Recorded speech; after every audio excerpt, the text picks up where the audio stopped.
Good morning students.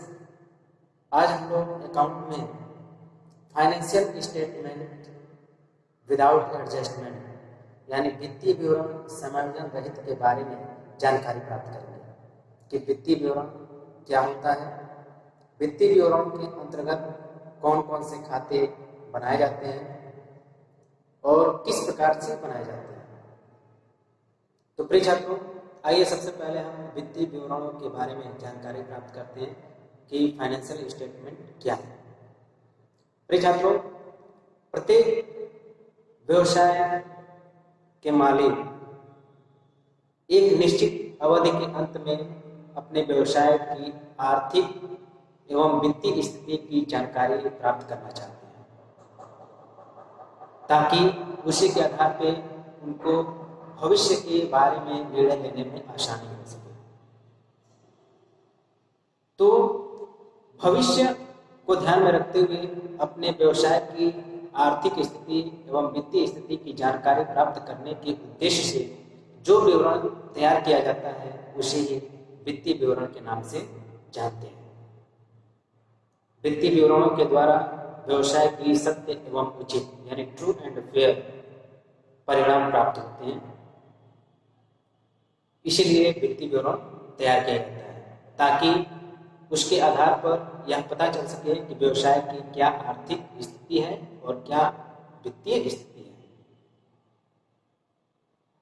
वित्तीय विवरणों को हम अंतिम खातों के नाम से भी जानते हैं। इसको परिभाषा के तौर पे लेखांकन अवधि की समाप्ति के बाद व्यवसाय की आर्थिक और वित्तीय स्थिति को जानने के लिए बनाए जाने वाले विवरण को वित्तीय विवरण कहते हैं। वित्तीय विवरण व्यवसाय की सही और उचित स्थिति को बताता है। वित्तीय विवरण को ही अंतिम खाते कहा जाता है, यानी वित्तीय विवरणों को अंतिम खातों के नाम से भी जाना जाता है। अब वित्तीय विवरणों के अंतर्गत कौन कौन से खाते बनाए जाते हैं, यानी जब वित्तीय विवरण को अंतिम खाते भी कहा जाता है तो उन अंतिम खातों के अंतर्गत कौन कौन से खाते आते हैं। तो प्रिय छात्रों, उन अंतिम खातों के अंतर्गत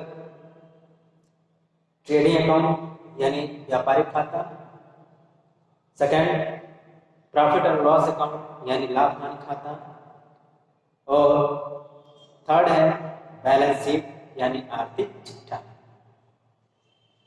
यानी अंतिम खातों में कौन कौन से खाते हैं।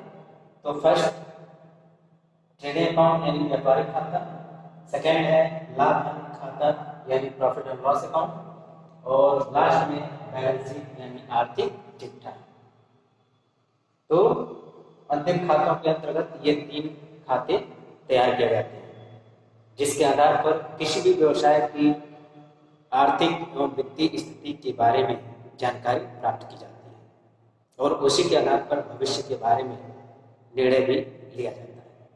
इसके बाद हम सबसे पहले ट्रेडिंग अकाउंट के बारे में जानकारी प्राप्त करेंगे कि ट्रेडिंग अकाउंट क्या है, किस प्रकार से बनाया जाता है और इसकी सहायता से किसकी जानकारी प्राप्त होती है।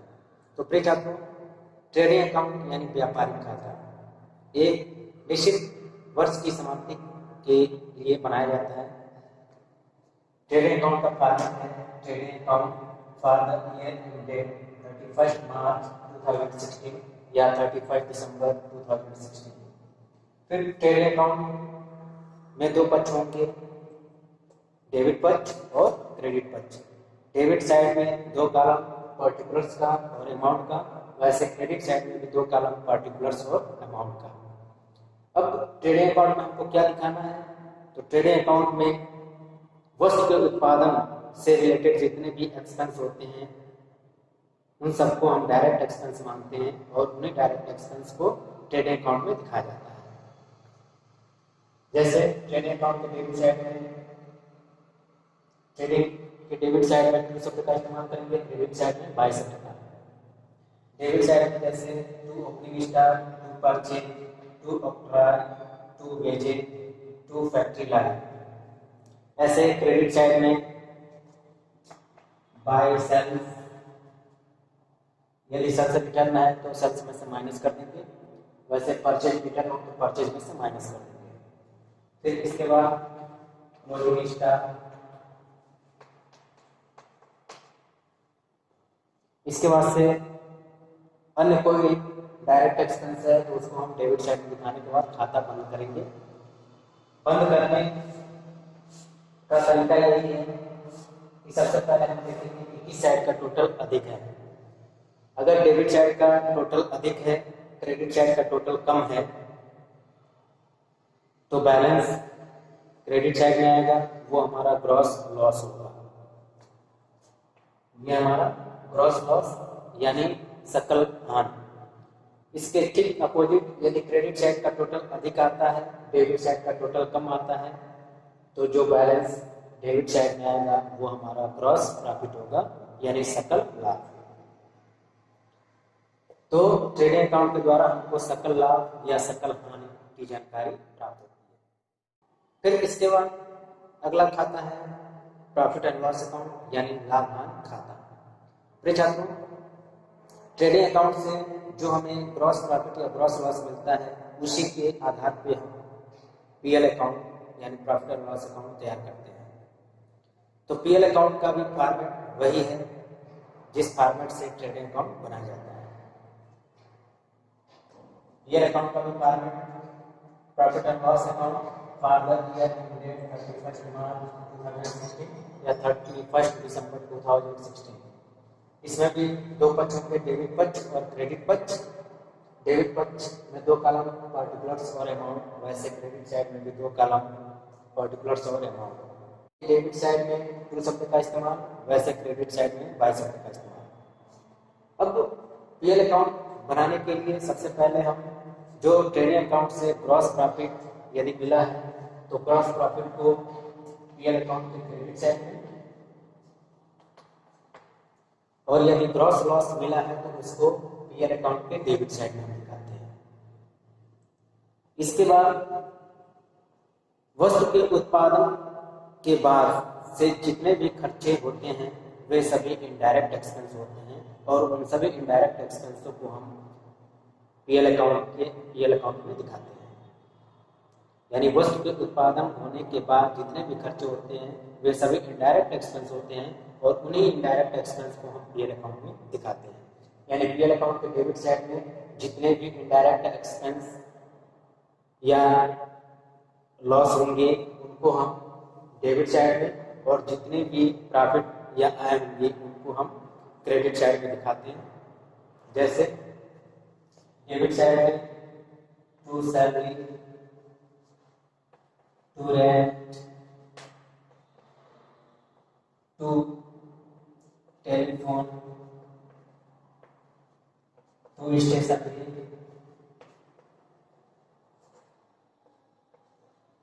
To depreciation. ऐसे जो भी वस्तु के उत्पादन होने के बाद खर्चे हैं उन सभी खर्चों को हम इनडायरेक्ट एक्सपेंस मानते हुए पीएल अकाउंट के डेबिट साइड में, वैसे क्रेडिट साइड में ग्रॉस प्रॉफिट, फिर उसके बाद यदि कमीशन मिला है तो बाय कमीशन, फिर ऐसे यदि ब्याज मिला है बाय इंटरेस्ट। ऐसे अन्य कोई आय या इनकम है तो उसको क्रेडिट साइड में दिखाने के बाद हम खाता यहाँ पर भी बंद करेंगे। जब खाता बंद करेंगे तो बंद करते समय यदि क्रेडिट साइड का टोटल अधिक आता है और डेबिट साइड का टोटल कम आता है तो बैलेंस हमारा डेबिट साइड में निकलेगा, वो बैलेंस हमारा नेट प्रॉफिट होगा। इसके विपरीत यदि डेबिट साइड का टोटल अधिक आता है, क्रेडिट साइड का टोटल कम आता है तो बैलेंस क्रेडिट साइड में निकलेगा, वह हमारा नेट लॉस होगा यानी शुद्ध हानि होगी। तो प्रिय छात्रों, पीएल अकाउंट यानी प्रॉफिट एंड लॉस अकाउंट के द्वारा शुद्ध लाभ या शुद्ध हानि की जानकारी प्राप्त होती है। यह पीएल अकाउंट ट्रेडिंग अकाउंट की सहायता से ही बनाया जाता है। यानी ट्रेडिंग अकाउंट से हमको ग्रॉस प्रॉफिट मिलता है, वह ग्रॉस प्रॉफिट अभी एक्चुअल हमारा प्रॉफिट नहीं होता है क्योंकि उस प्रॉफिट में कुछ ऐसे भी खर्चे शामिल होते हैं जिनको अभी घटाया नहीं गया है, लेस नहीं किया गया है। यदि उनको भी घटा दिया जाए तो उसके बाद जो प्रॉफिट प्राप्त होता है वो हमारा नेट प्रॉफिट होता है। इसलिए ग्रॉस प्रॉफिट को पीएल अकाउंट के क्रेडिट साइड में दिखाने के बाद डेबिट साइड में अन्य जो एक्सपेंस है उसको घटा दिया जाता है, तो फिर उसके बाद जो प्रॉफिट प्राप्त होता है वो हमारा नेट प्रॉफिट होता है। अब नेट प्रॉफिट की सहायता से बैलेंस शीट तैयार किया जाएगा, यानी ट्रेडिंग अकाउंट से पीएल अकाउंट और पीएल अकाउंट की सहायता से बैलेंस शीट तैयार किया जाएगा। इसके बाद जब प्रॉफिट एंड लॉस अकाउंट से नेट प्रॉफिट या नेट लॉस मिलता है तो उसके आधार पे हम बैलेंस शीट तैयार करते हैं। बैलेंस शीट यानी आर्थिक चिट्ठा क्या है? तो आर्थिक चिट्ठा एक ऐसा विवरण पत्र होता है जिसकी सहायता से किसी भी व्यवसाय की आर्थिक स्थिति या आर्थिक प्रगति के बारे में जानकारी प्राप्त होती है कि उस व्यवसाय की कुल कितनी संपत्तियां हैं और कुल कितने दायित्व हैं। बैलेंस शीट की सहायता से किसी भी व्यवसाय की कुल संपत्तियों और कुल दायित्वों की जानकारी प्राप्त होती है और उसकी आर्थिक स्थिति के बारे में जानकारी प्राप्त होती है। इसी उद्देश्य से आर्थिक चिट्ठा तैयार किया जाता है। तो आर्थिक चिट्ठा एक निश्चित तिथि को बनाया जाता है। बैलेंस शीट एज एट 31 मार्च 2016। इसमें एक साइड में लायबिलिटीज और दूसरे साइड में एसेट्स होता है। इसमें पक्ष नहीं होते हैं, बैलेंस शीट में पक्ष नहीं होते क्योंकि बैलेंस शीट हमारा विवरण पत्र होता है, न कि खाता। इसलिए इसमें लायबिलिटीज यानी दायित्व और एसेट्स यानी संपत्तियां दर्शाई जाती हैं। और लायबिलिटीज यानी उस व्यवसाय के कुल जितने भी दायित्व होंगे उन सभी दायित्वों को लायबिलिटी साइड में और उस व्यवसाय की जितनी भी संपत्तियां होंगी उन सभी संपत्तियों को एसेट साइड में दिखाने के बाद जब खाता बंद करेंगे तो उस समय पर एसेट्स और लायबिलिटीज दोनों साइड का टोटल बराबर आएगा। यानी किसी भी व्यवसाय की आर्थिक स्थिति की जानकारी उसके बैलेंस शीट से ही प्राप्त होती है। तो जैसे लायबिलिटीज के अंतर्गत सबसे पहले हम कैपिटल दिखाते हैं। कैपिटल पृथक अस्तित्व के अवधारणा के अनुसार पूंजी किसी भी व्यवसायिक संस्था की लायबिलिटी होती है। यानी जब व्यवसाय और व्यवसाय दोनों को अलग अलग माना जाता है तो इस आधार पे व्यवसायी के द्वारा जो भी पूंजी लगाया जाता है वह उस व्यवसाय की दायित्व होती है। तो इसलिए कैपिटल में से यदि आहरण दिया हुआ है उसको माइनस किया जाता है। अब आहरण क्या है? तो व्यवसाय का मालिक यदि निजी प्रयोग के लिए व्यवसाय से नगद या माल कुछ भी निकालता है तो उसको हम आहरण के नाम से जानते हैं। जब व्यवसाय का मालिक व्यवसाय से अपने निजी प्रयोग के लिए निकालेगा तो उससे पूंजी क्या होगी? कम होगी। इसलिए आहरण को पूंजी में से घटाया जाता है।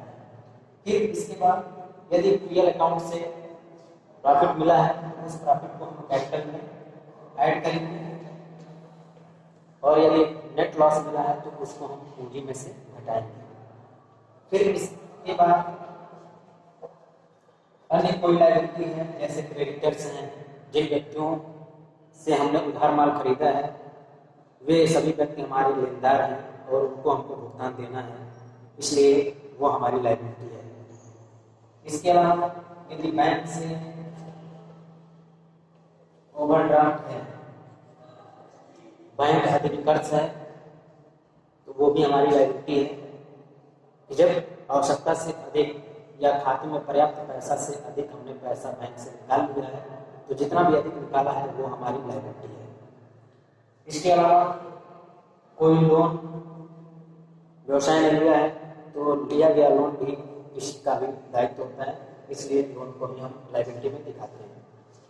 ऐसे ही अन्य कोई दायित्व जिसको भुगतान करना है, दूसरों को देना है, वो हमारी लायबिलिटी है और उसको हम लायबिलिटी साइड में दिखाते हैं। इसके बाद एसेट साइड में उस व्यवसाय की जितनी भी संपत्तियां होती हैं, संपत्तियों का आशय उन सभी वस्तुओं से लगाया जाता है जिनका खरीदने का मेन उद्देश्य उनको लंबे समय तक प्रयोग करने का वास्ता होता है, वे सभी हमारी संपत्तियां होती हैं। जैसे प्लांट है, फर्नीचर है, मशीन है, बिल्डिंग है, मोटर कार है,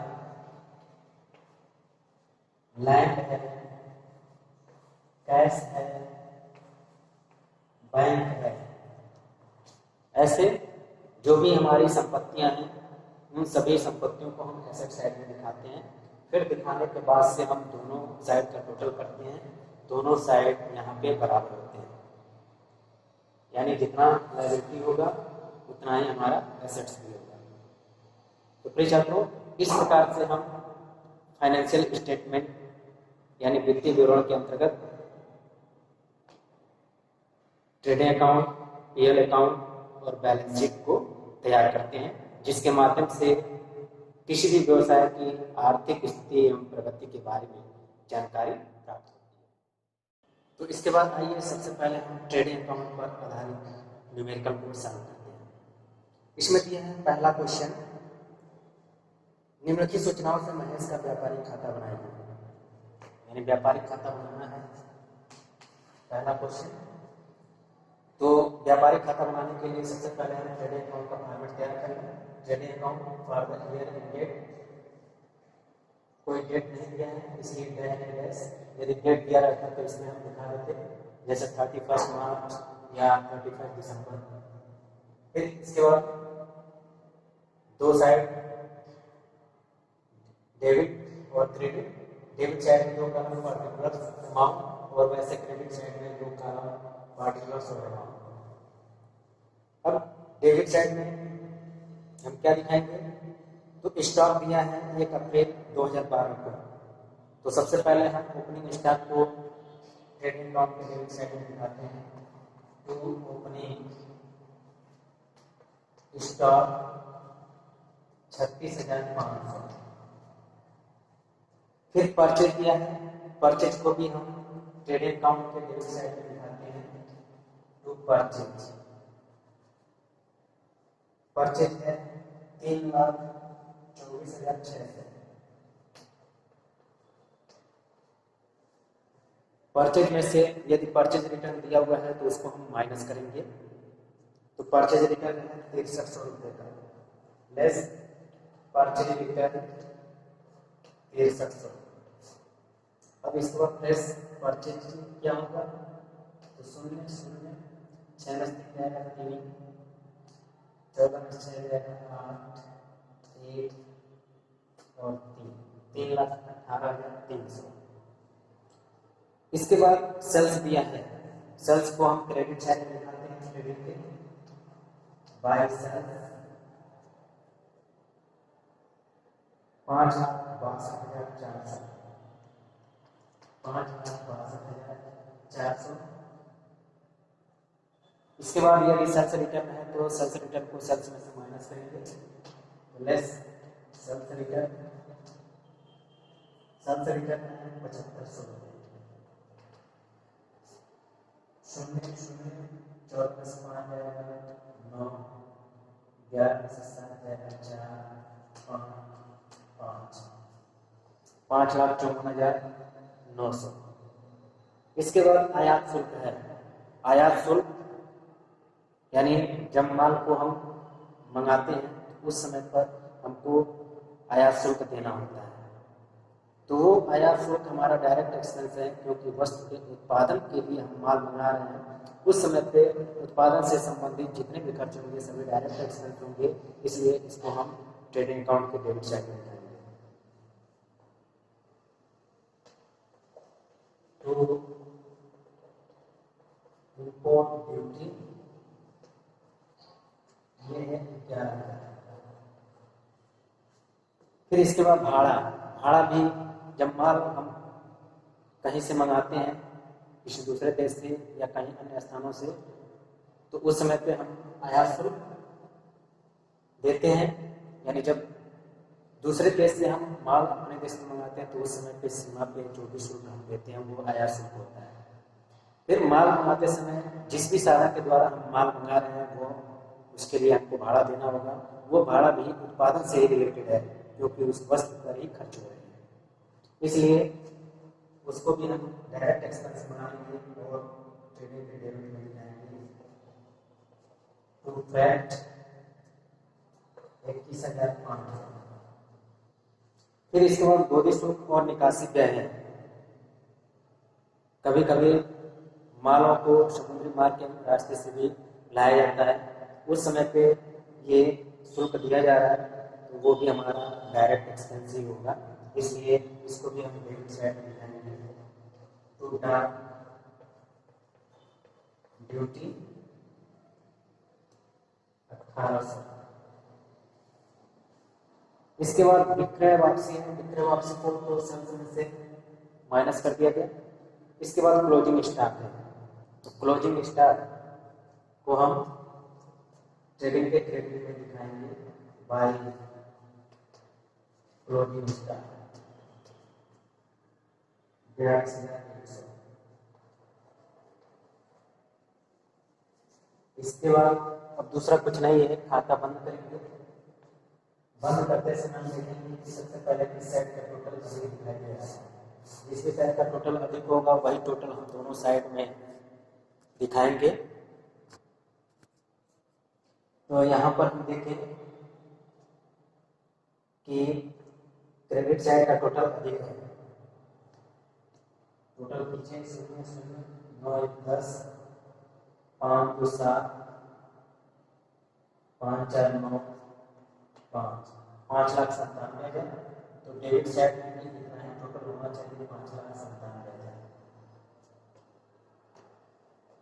अब इधर का टोटल करें तो बैलेंस कितना आएगा, तो 0 0 5 3 8 8 5 13 13 और 8 21 21 9 30 3 3 6 9 9 8 17 18 19 20 21 7 27 2 2 3 5 5 6 6 7 7 9 0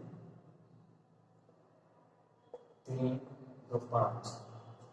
ये हमारा 2,07,900 रुपये का बैलेंस आ रहा है। ये हमारा क्या होगा, ग्रॉस प्रॉफिट। ग्रॉस प्रॉफिट यदि क्रेडिट साइड का टोटल अधिक हो, डेबिट साइड में बैलेंस आता है, यानी क्रेडिट साइड का टोटल जब अधिक हो और डेबिट साइड का टोटल कम हो, तो ऐसे दशा में बैलेंस क्रेडिट साइड में आएगा, वो बैलेंस हमारा ग्रॉस प्रॉफिट होगा। इसका जस्ट अपोजिट, यदि डेबिट साइड का टोटल अधिक हो, क्रेडिट साइड का बैलेंस कम हो, तो बैलेंस क्रेडिट साइड में आएगा, वो हमारा ग्रॉस लॉस होगा। तो प्रिय छात्रों, इस प्रकार से हम ट्रेडिंग अकाउंट पर रिलेटेड क्वेश्चन को सॉल्व